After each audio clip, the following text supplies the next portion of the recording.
Hello and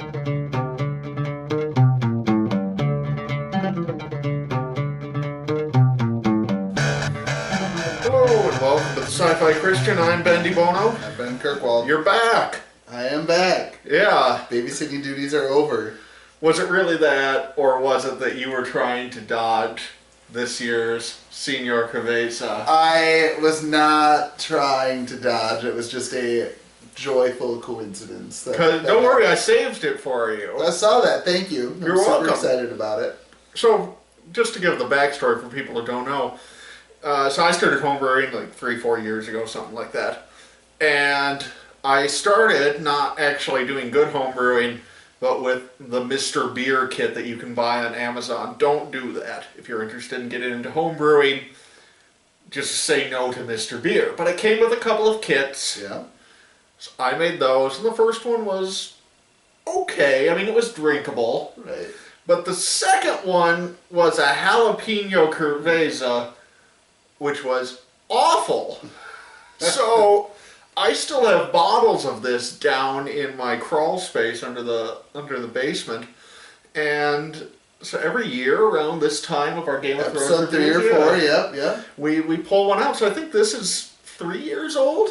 Yeah, this is 3 years old. I have 2 more bottles left. Oh no! So that's Game of just Thrones, enough. that's just probably, enough. Yes, they're saying it's going to run for 8 seasons, so it'll be perfect. Now, I have to say I'm a little disappointed because I think this has calmed down now that it's been sitting in the fridge for a week. Is when I pulled this out, there was like a cloud vortex swirling around in the middle, and they were just chunks of crap flying all over, and now that's settled into a good half inch of sediment at the bottom of the bottle. Let's not shake it. Is that what you're saying? Uh-huh. So, unlike what we normally do, where we each pour a glass, I think last year we didn't finish our glasses. It was drink and gag. But we're just going to pour a little bit of this into a taster glass because I didn't feel right, although I was tempted, to just pour it for you and hope you didn't notice. No, I would have noticed at the first sip. I would have been like, what is this awfulness that is entering my mouth right now? Well, can you really, I mean, if there's something wrong with this bottle, I can't imagine you being able to tell the difference. So, Oh, God. So here we go. Yep. You can go first. I'll let you do the honors. It smells like throw up. Here, you want to smell first? Can't do it. You gotta at least smell it. Yeah, it smells good. Okay, I think we each have to do one sip. That's, totally okay with that. I'm gonna put this somewhere where it's not gonna spill first, because right. dear Lord in heaven, I do not want this spilled all over my office here. So it's got a nice vomity aroma. It does. It's very carbonated. Very clear there. You gotta appreciate the clarity. Gotta appreciate the clarity. Is it everything you thought it would be and more? That was a big sip. No, that was not a big sip. That was... Oh, God. Oh, God. That's like the most rancid apple juice you've ever tasted. Like, I think if you were to just leave a glass of apple juice out on the counter for 6 months and come back. That was awful. That's really bad. Mm-hmm. It's gotten worse. Well, yes. Cheap beer does not age well. Yeah, well, I think there's It's cheap not beer. fine wine. Now, we do have good beer, right? I do. You know, I have some other stuff. I have a not a Budweiser. I have a Guinness that's about 2 years old. Just because I had an extra one. I was like, I'm just going to throw this in the fridge for a couple of years and see what happens. Yeah. So maybe we'll pull that out eventually. I like that. I'd do that. Yeah, I mean, I kind of, my guess with Guinness is that it's going to taste the same. Yeah. I feel like they've engineered that thing so much that it can sit on the shelf for 2 years. It's Right, going to taste the same. But maybe it will be rancid and awful, and nothing's worse than this. All right, I'm going to put this somewhere as well. Yeah, and then good Salt beer. the earth. Can we get a good beer? Yes. All right, let me relight, and we'll get to the good beer. Okay. We're talking about episode 4, by the way, Book of the Well, Stranger. let me go. Can I dive into episode 3? Yeah, you weren't here, so tell us what you thought last week. So I texted you right after I'd gotten done watching it at home, and I thought it was just the most amazing episode. I know that when we were here for episode 2, I was pretty disappointed. Right. John came back, and I just felt like things were not going the way they were supposed to. Last week's episode got me completely on board with everything that's happened this season. Everything was amazing. We saw the tower scene, which I don't know how much you went in. I didn't watch your last episode. I was vague with it because there are people who, right. Like that episode, I was talking to you a little bit about this because I've read reviews, like the AV Club website, they have a cool feature where they have an expert review of people, a guy who's read all the books, and then they have a newbie's review of somebody who hasn't read any of the books. They do 2 reviews of every episode. Right. And the difference in evaluating this episode, both in their reviews and other people's, really changes if you've read the books. Right. If you read the books, last week was you amazing. You were really pumped. People who haven't read the books were a little like, kind of interesting, but get back to me. Right. But I kind of felt the same way. Like in episode 2, I was optimistic, you were pessimistic, but we both kind of landed on wait and see, and we saw. And we saw it, it was amazing. And we saw Rickon come back. Mm-hmm. I heard you took the Shaggy Dog line that everybody else also took. Right, but I arrived at it independently. Right. So yes, it could be a conspiracy theory.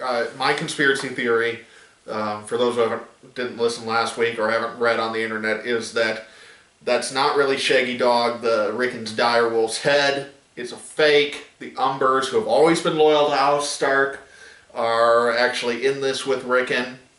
And I don't know, you could interpret the events in this week's episode, which we'll get to, as either supporting or hurting that theory. Yes. So we'll get there. Anyway, another local brewery here. This one I'm pretty excited about. This is F-Town Brewing. They are in Faribault. Is it Faribault? It's not Faribault. Yeah, Faribault, Minnesota. Pretty good brewery. I've had a few of their other stuff. And this is their Imperial Maple Stout. The local sugar maple harvest is the star of this seasonal beer. So they use maple syrup right here in Minnesota to make this. So I'm excited about it. Yeah, I am too. I think it'll be really delicious. I've never had this. This is a brand new beer as far as I know. They're a fairly new brewery. So yeah, I've never even heard of the brewery. So. Oh yeah, they're solid. They have a nut brown ale that's pretty good. They have an IPA that's pretty good. Brown ale. All right. So let's see. So this beer, a little darker than this in your Cabeza. Yeah. Yes. There you are. Thank you.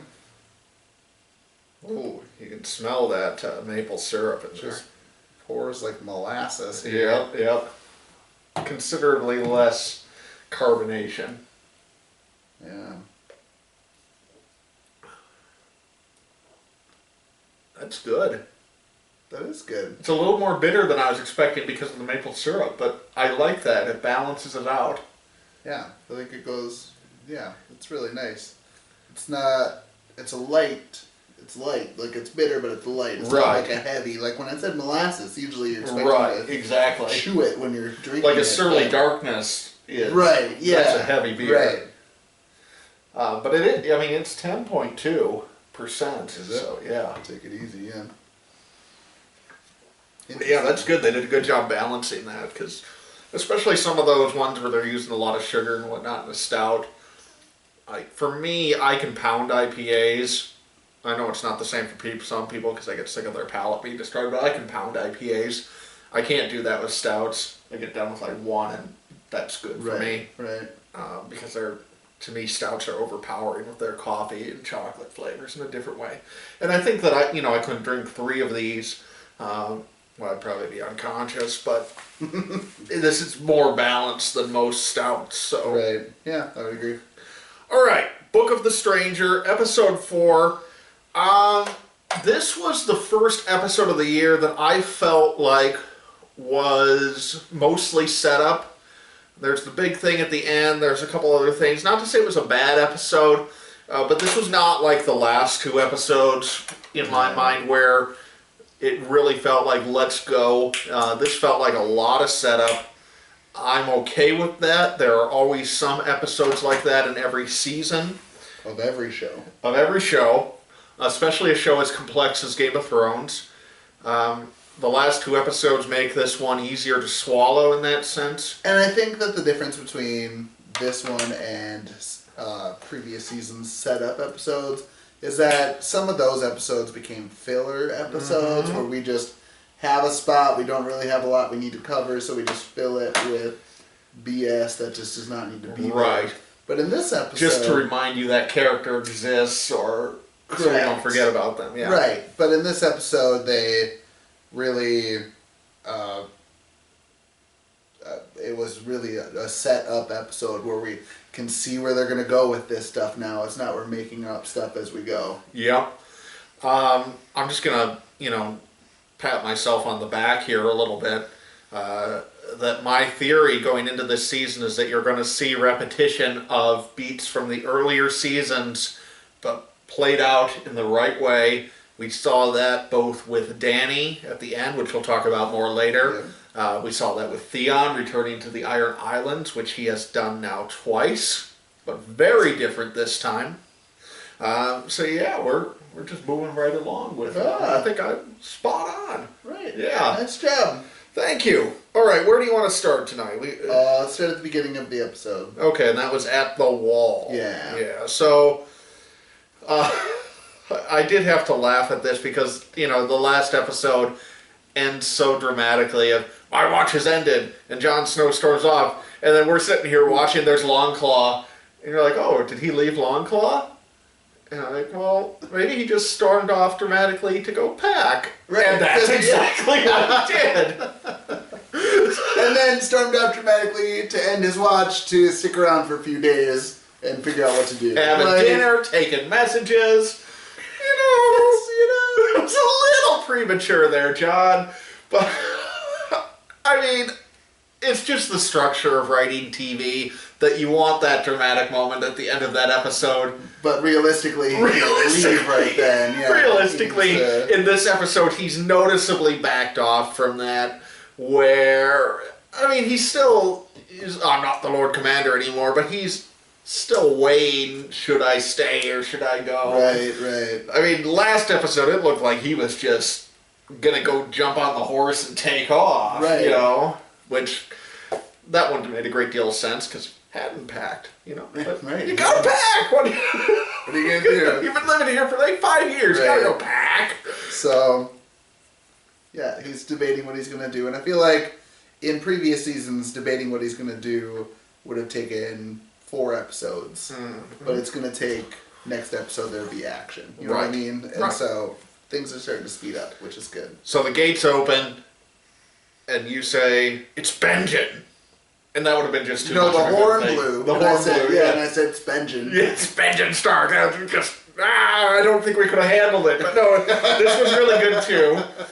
Brienne and Sansa. Yeah.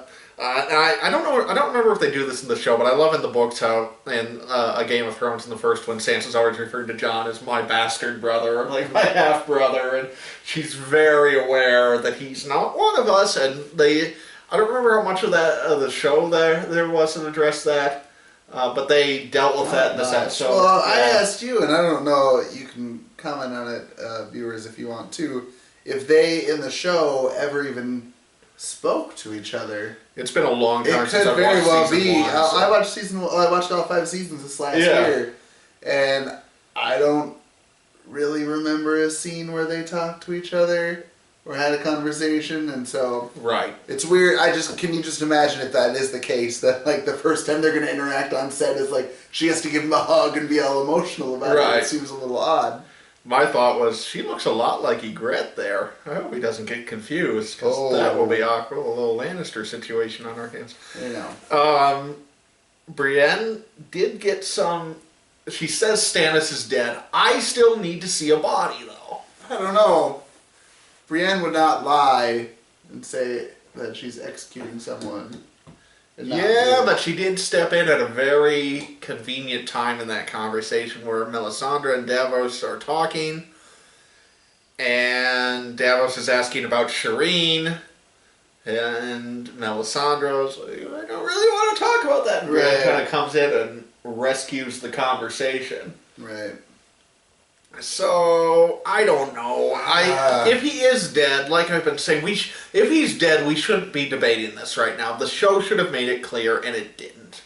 And they knew that everybody needs to see a body. Yes! Yeah. This is the nature of this story. If there's not a body, we're going to not be convinced. Right.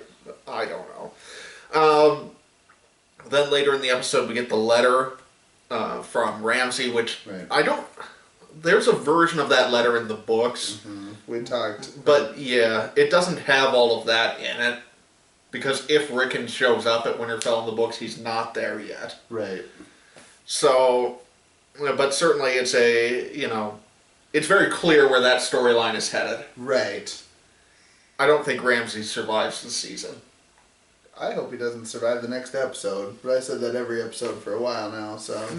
They gotta build it up. I know they do, but yeah. I don't want him to survive. Well, yeah. But I feel like it would be a narrative mistake for him to last too much longer. He served his purpose.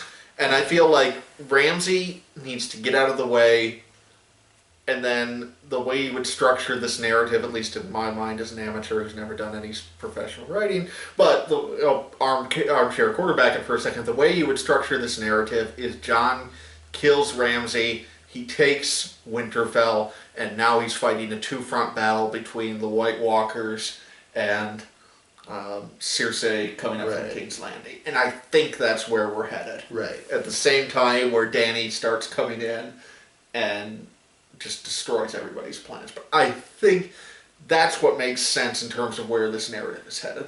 Correct. So, I'm hopeful about that. And to help him fight, we can go to the Vale. Yes! So... It's a Robin Aaron sighting. You gotta love Robin Aaron's archery practice. That's the saddest thing I've ever seen. But he didn't cry this episode, so that's a plus. That's right. We're on the right track. It's good to see Littlefinger back. And Littlefinger, Jon is going to have to make a deal with the devil. Because, like we've talked about, not this year, but in previous years, Littlefinger is the villain of this story. And Jon's going to need him to defeat Ramsay. Yes. At this point. And he's going to have to give him something really big. Yeah. I don't know what that is yet, but it's going to be something big. But I just love that it's time we join the fray. Because Littlefinger's been sitting on the sidelines planning for years.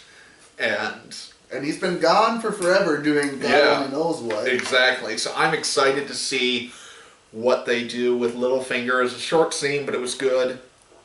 Right. I'm glad we got that. Alright, let's talk about Winterfell since we're kind of in there. Mm-hmm. And then we do King's Landing and all the stuff in Marine and Dany related. Right. Okay, so Asha's dead. I think we all kind of saw that coming when she walked into the room. Or at least once she started reaching for the knife, it's like, this isn't going to end well. Right. This is not how he dies. Right. So that was unfortunate. Now she's died in 2 movies. Poor Tonks is dead too. That's right. And for everybody out there who's, cheering for Ramsay's death like you are, and I am, and all of us are, you gotta admit, it would have been disappointing if she had killed him there. Right. We need more of a payoff than right. that. But, yeah, so that's fine. No Rickon this week, though he's lost possibly his only ally. So I mentioned, the Umber conspiracy theory, and I think you could interpret this scene as either for or against it. It could be that this was the assassination attempt they'd all planned together and it just goes wrong. Right. Or it could be, you could look at it as, well, that was a really bad plan that they had. If this was the conspiracy, so she's just in a desperate action trying to do this because everything's gone wrong. Right. Could look at it really either way. So I feel like it's more likely that the first one that we discussed there is the case I'm a believer. Where that was I'm sure that they had multiple plans, and that was plan 1, where if we can get it done like this, you use your body, get it done. And if that doesn't work, then we're going to do X, Y, Z. And I mean, Osha knew the risks coming in, I'm sure. I mean, she knows what's happening. She knows how evil this guy is. Exactly. Theon's home, so that's nice. Yeah. Just in time for the King's Moot. Right. Did you discuss that last week? That was 2 weeks ago. Oh, we didn't have anything on the Iron Islands last week. Okay. Yes, we talked about that. And that's, again, an area where the books have done that, but having Theon there, where since it's not spoiling anything, because we already said that takes place earlier chronologically, so obviously Theon isn't there when the King's Moot happens in the book, that could throw a wrench in things that makes it go differently.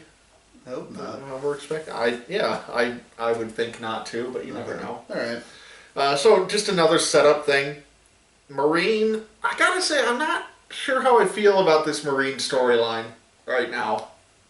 I mean, yeah, I feel like Tyrion is trying to make it Westeros and trying to do these deals, but the people that have been working with Dany do not, like, Grey Worm is not okay with that. He doesn't want it to be like Westeros, but that's the only thing that Tyrion knows how to do. And maybe that's what's bugging me is I don't mind Tyrion's part of it, but I don't like that all of a sudden Dany's translator and bodyguard are number 2 and 3 in the Marine power structure. Right. A little weird. Okay, but name somebody more qualified than those 3 people. And that's where the show is taking shortcuts that Martin won't take in the books because he has 15,000 characters and all these different places. Right. Yeah. So I get that. It feels a little off to me. I like seeing Tyrion do what he does. Yeah. I'm not sure if he's going to succeed or not. Right. But, yeah, I don't know. Yeah. We're all so sick of Marine. Yeah, I think that's part of it too. It's like we've just been here for so long. Yeah. We just need to move on. Be done.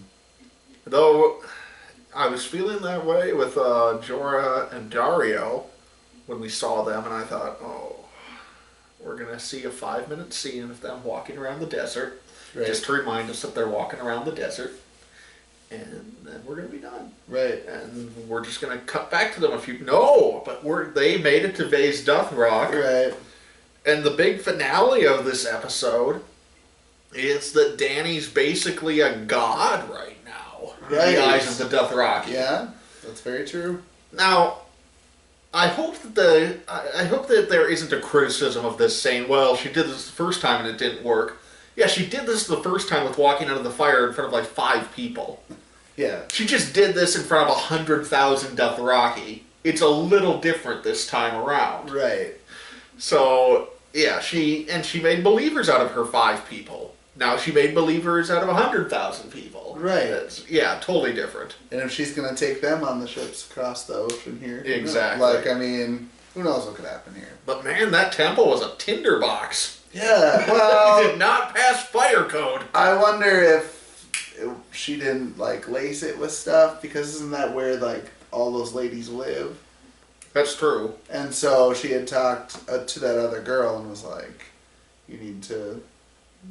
like, promise me that you're gonna listen to me and whatever. And so it looked like, it looked like it went up wood chips on the floor or something. It looked a little quicker than wood chips even. So yeah, I feel like that was a little planned with some, not gasoline, but something else that they have. Right. Yeah, it wouldn't be gasoline. A propellant. That would be a little awkward.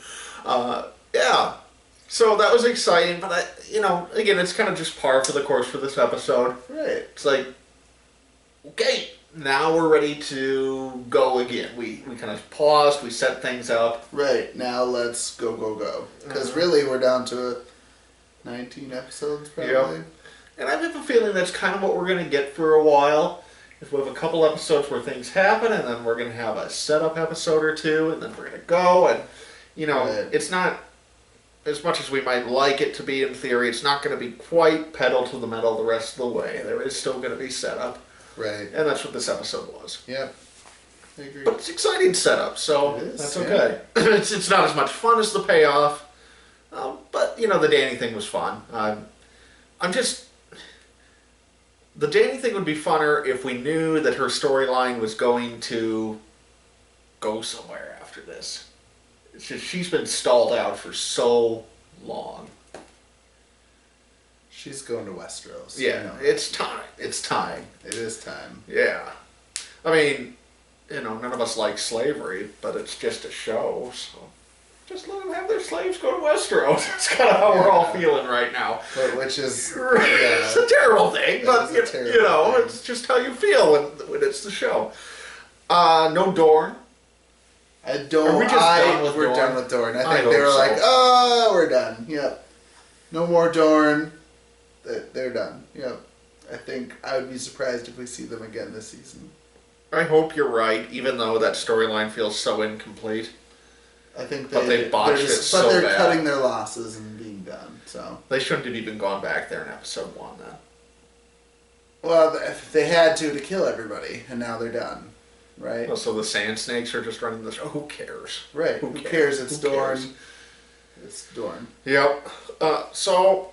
Overall, setup episode. Yep. I think that we can see where they're going with all of this stuff, and I think that it's gonna, like you said, we're gonna be pedal to the metal here for the next couple episodes after this. If we're not, we're gonna be criticizing next week harshly again because we have limited time to get Dany all the way across the ocean here. That's correct. It's got to be flying across on that dragon by episode 10 for sure. Yep.